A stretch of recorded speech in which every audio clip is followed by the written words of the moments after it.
Chers amis, bonjour. Nous continuons la série de lectures à haute voix dans le cadre de l'exposition States of Exception de Tamer Mejri. Et nous allons aujourd'hui, après avoir abordé Giorgio Agamben, après avoir lu des extraits de Michel Foucault et également Gilles Deleuze, nous allons nous pencher sur quelques extraits, ou plutôt un gros extrait sur la psychanalyse de Jacques Derrida. Jacques Derrida, que nous connaissons tous à partir de son premier essai, L'archéologie du privol, mais également à partir de textes comme Spectre de Marx ou encore Aporie, ou bien du droit à la philosophie. Nous allons nous pencher sur un texte écrit à propos de la psychanalyse, et il est extrait d'un ouvrage qui est un dialogue entre Derrida et Elisabeth Roudinesco, un texte paru chez Fayard dans la collection Galilée, intitulé « De quoi demain ?», un texte prospectif qui permet aux deux philosophes, disons-le comme ça, de dialoguer sur différentes questions d'actualité et également sur plusieurs questions de fond.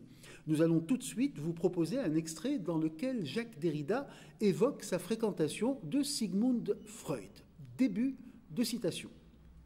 « J'avais lu Freud de façon très fragmentaire, insuffisante, conventionnelle, et Lacan de façon encore plus lacunaire, à peine préliminaire au moment où, entre 64 et 65, s'est mise en place la matrice, si je puis dire, de mon ouvrage de la grammatologie, qui a ensuite conditionné tout mon travail.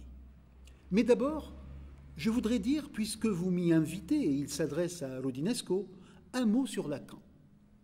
Au moment où j'ai écrit de la grammatologie, je ne connaissais donc pas Lacan.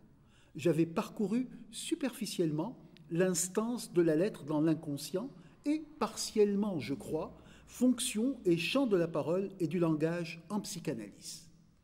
De 1963 à 1965, j'ai élaboré la problématique de la trace, qui commandait une déconstruction du logocentrisme et du phallocentrisme. C'est alors que j'ai commencé à percevoir et analyser la dette de Freud à l'égard de la métaphysique.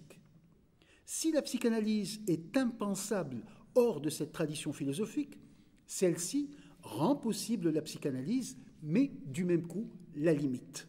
Bref, comme cela arrive souvent, et sans doute toujours, X rend Y impossible au moment même de le rendre possible. Jusqu'à 1965, je n'avais pas encore pris en compte la nécessité de la psychanalyse dans mon travail philosophique.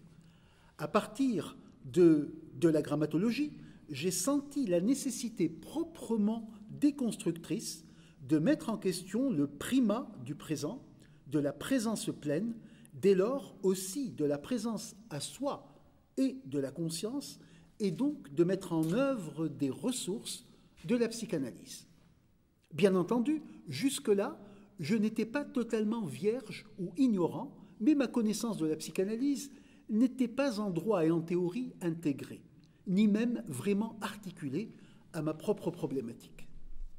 Pourtant, ce qui n'apparaissait pas encore s'annonçait déjà en pointillé. La problématique de la trace, grand principe de contestation, levier stratégique de la construction, il était indispensable de la situer au-dedans et au bord de la psychanalyse.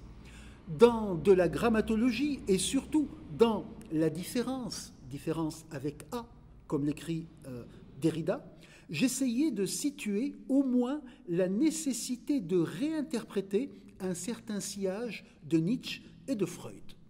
La question de la différence, toujours avec un A, ou de la trace, n'est pas pensable à partir de la conscience de soi ou de la présence à soi, ni en général de la pleine présence du présent. Je sentais bien qu'il y avait en réserve chez Freud une puissante réflexion sur la trace et l'écriture, sur le temps aussi. D'autres ont aussi été sensibles, je le suppose, à cette proximité entre mon propos et la psychanalyse.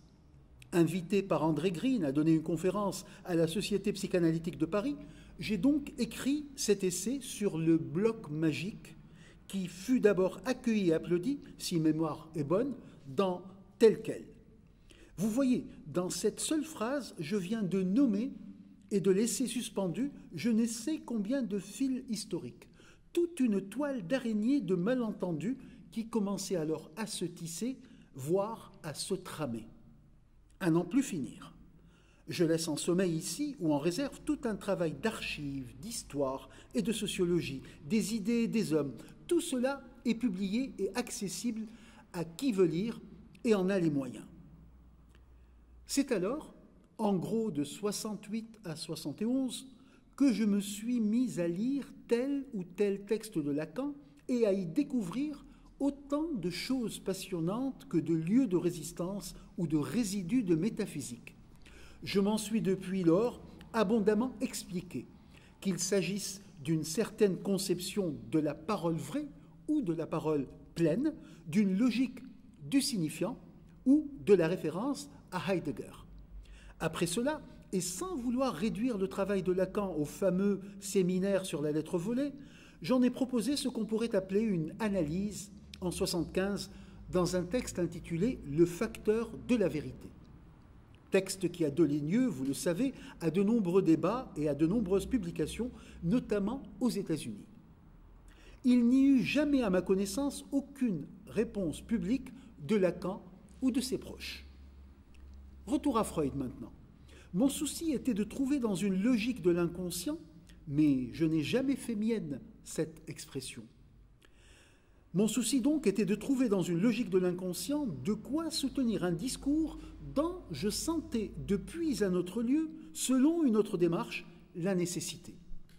Il s'agissait des motifs de l'après-coup, du retard ou de la différence, toujours avec A, originaire, de tout ce qui ruinait ou menaçait l'autorité phénoménologique absolue du présent vivant dans le mouvement de la temporalisation et de la constitution de l'ego ou de l'alter-ego, de la présentation du sens, de la vie et du présent dans la phénoménologie, qui était alors pour moi comme l'élément même de la pensée et du discours, même si mon rapport à la phénoménologie husserlienne était aussi le lieu privilégié des questions déconstructives.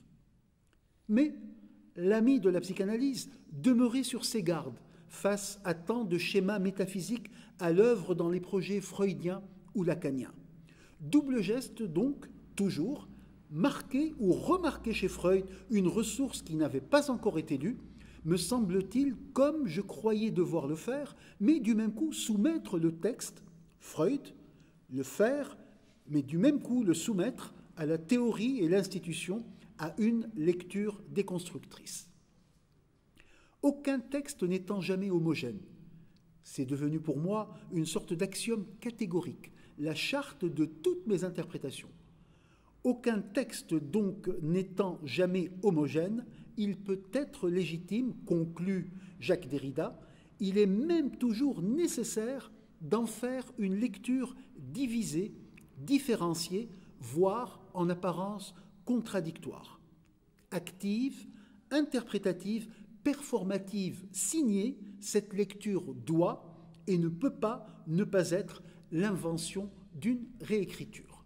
Jacques Derrida, sur Lacan et Freud, un extrait de son dialogue intitulé « De quoi demain ?», dialogue avec Elisabeth Roudinesco, paru aux éditions Fayard. Cette lecture à haute voix a été faite dans le cadre de l'exposition States of Exception de Femer Mejri, exposition qui se déroule à la station d'art de la fondation Kemel Lazar, la station d'art B7L9 à Bhar Lazrek. Merci pour votre attention.